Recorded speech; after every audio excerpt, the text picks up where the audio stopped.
Shalom, selamat pagi bagi kita semua pendengar harian Dafar. Saya berharap pagi ini kita bangun dengan penuh rasa syukur kepada Tuhan untuk kekuatan dan juga sukacita yang Tuhan beri bagi kita. Sebelum kita memulai aktivitas kita hari ini, sebaiknya kita terlebih dahulu merenungkan firman Tuhan.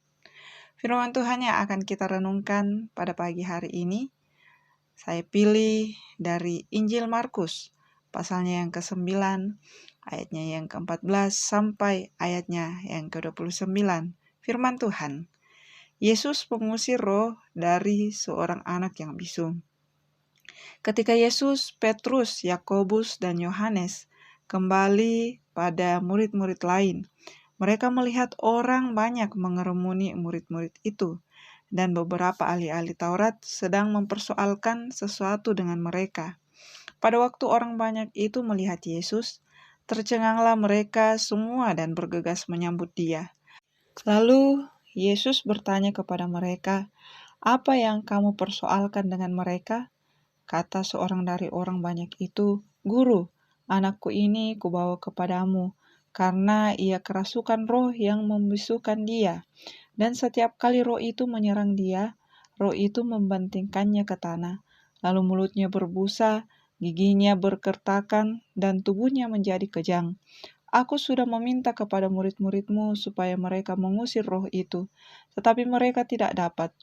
Kata Yesus kepada mereka, "Hai kamu angkatan yang tidak percaya, berapa lama lagi aku harus tinggal di antara kamu? Berapa lama lagi aku harus sabar terhadap kamu? Bawalah anak itu kemari." Lalu mereka membawanya kepadanya. Waktu roh itu melihat Yesus, anak itu segera digoncang-goncangkannya, dan anak itu terpelanting ke tanah dan terguling-guling, sedang mulutnya berbusa. Lalu Yesus bertanya kepada anak ayah itu, "Sudah berapa lama ia mengalami ini?" Jawabnya, "Sejak masa kecilnya." Dan seringkali roh itu menyeretnya ke dalam api, ataupun ke dalam air, untuk membinasakannya. Sebab itu, jika engkau dapat berbuat sesuatu, tolonglah kami dan kasihanilah kami. Jawab Yesus, "Katamu, jika engkau dapat, tidak ada yang mustahil bagi orang yang percaya." Segera ayah anak itu berteriak, "Aku percaya, tolonglah aku yang tidak percaya ini." Ketika Yesus melihat orang banyak makin datang berkerumun, ia menegur roh jahat itu dengan keras, katanya, "Hai kau roh yang menyebabkan orang menjadi bisu dan tuli, aku memerintahkan engkau, keluarlah daripada anak ini, dan janganlah memasukinya lagi." Lalu keluarlah roh itu sambil berteriak dan menggoncang-goncang anak itu dengan hebatnya. Anak itu kelihatannya seperti orang mati, sehingga banyak orang yang berkata ia sudah mati. Tetapi Yesus memegang tangan anak itu dan membangunkannya, lalu ia bangkit sendiri. Ketika Yesus sudah di rumah dan murid-muridnya sendirian dengan dia, bertanyalah mereka, "Mengapa kami tidak dapat mengusir roh itu?" Jawabnya kepada mereka, "Jenis ini tidak dapat diusir kecuali dengan berdoa." Dari firman Tuhan ini kita akan merenungkan dari satu tema, yaitu antara iman dan keraguan. Jika kita memperhatikan antara minyak dan air, jika disatukan antara minyak dan air, maka dua zat itu jelas tidak dapat bersatu karena beda massa jenisnya. Ketika dua zat itu dicampurkan, maka akan memisahkan diri menjadi dua bagian. Minyak ada di atas dan air ada di bawah. Maka dari prinsip ini, jika ada dua orang yang tidak bisa akur, diibaratkan seperti air dan minyak. Sama juga halnya iman dan keraguan, tidak bisa timbul bersamaan. Alasannya karena dua hal demikian saling bertolak belakang. Kalau kita mengaku bahwa kita beriman pada Tuhan, mestinya tidak ada sedikit pun keraguan terselip dalam benak kita. Begitu juga orang yang meragukan Tuhan, mana mungkin disebut orang beriman. Itulah mengapa ayah dari seorang anak yang kerasukan roh bisu di dalam firman Tuhan ini terbilang unik. Dalam ayatnya yang ke-24, jika kita memperhatikan, dikatakan bahwa segera ayah anak itu berteriak, "Aku percaya, tolonglah aku yang tidak percaya ini." Ayat ini menjadi sebuah pertanyaan. Apakah ayah ini percaya atau tidak percaya? Percakapan Yesus dan ayah dari anak bisu tersebut dalam ayatnya yang ke-22 dan ayatnya yang ke-23, Yesus merasakan keraguan-raguan yang ada dari ayah tersebut. Namun Yesus menantang imannya dengan berkata, "Katamu, jika engkau dapat, tidak ada yang mustahil bagi orang yang percaya." Si ayah menjawab tantangan tadi dengan "aku percaya." Tetapi karena merasa bahwa imannya lemah sekali, maka ia semakin menyerahkan imannya dengan berkata, "Aku percaya, tolonglah aku yang tidak percaya ini." Yesus mengerti pergumulan dalam hatinya. Karena itu, Yesus mengusir roh jahat itu dari anaknya, dan anak itu pun menjadi sembuh. Dalam kehidupan setiap orang, kadang gampang berubah iman kepada Tuhan, apalagi dalam kondisi di tengah beratnya pergumulan.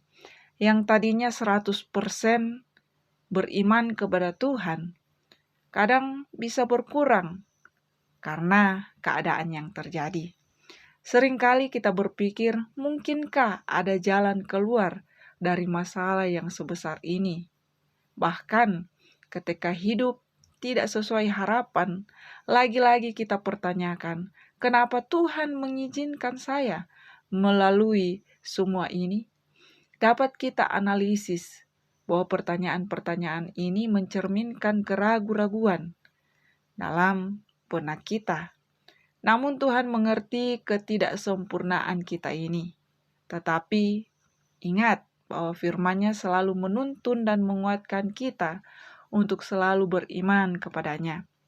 Dalam firman Tuhan dituliskan dalam 2 Korintus pasalnya yang ke-5, ayatnya yang ke-7, "Sebab kami hidup oleh iman, bukan oleh penglihatan."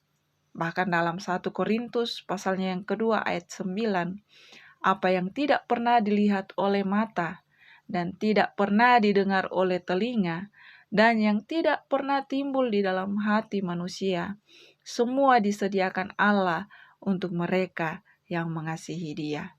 Jadi, jangan pernah keraguan-raguan membuat iman kita merosot, bahkan tidak timbul ke permukaan. Namun, ingatlah bahwa Tuhan yang kita sembah adalah Tuhan yang akan terus memberikan kita solusi yang tepat untuk mengatasi persoalan yang kita hadapi. Jadi ingatlah, teruslah beriman kepada Tuhan, sehingga kita timbul seperti emas. Iman kita akan menguatkan kita dalam menghadapi setiap badai kehidupan yang terjadi. Amin atas firman Tuhan. Mari kita berdoa. Ya Tuhan, Allah Bapa kami dalam sorga, kami menaikkan syukur kepadamu untuk setiap penyertaan Tuhan dalam hidup ini. Kami ada dan diberikan kesempatan untuk merenungkan firman-Mu yang menjadi kekuatan bagi kami menghadapi kehidupan ini. Ampunilah kami ya Tuhan, ketika kami ragu kepadamu, tatkala kami menghadapi setiap pergumulan hidup ini. Namun ya Tuhan, mampukan kami untuk terus beriman dan berharap kepadamu meskipun kami dalam berbagai tekanan hidup. Dan hari ini kami akan memulai aktivitas kami. Ya Tuhan, mampukan juga kami untuk terus merasakan penyertaan Tuhan dalam hidup ini. Ini doa kami ya Tuhan, kami serahkan hidup kami ke dalam tangan-Mu, di dalam nama anak-Mu Yesus Kristus. Itulah Tuhan dan Juru Selamat kami yang hidup. Amin. Sampai disinilah perenungan kita pada hari ini dalam renungan harian Dafar. Selamat memulai aktivitas kita masing-masing. Tuhan Yesus memberkati.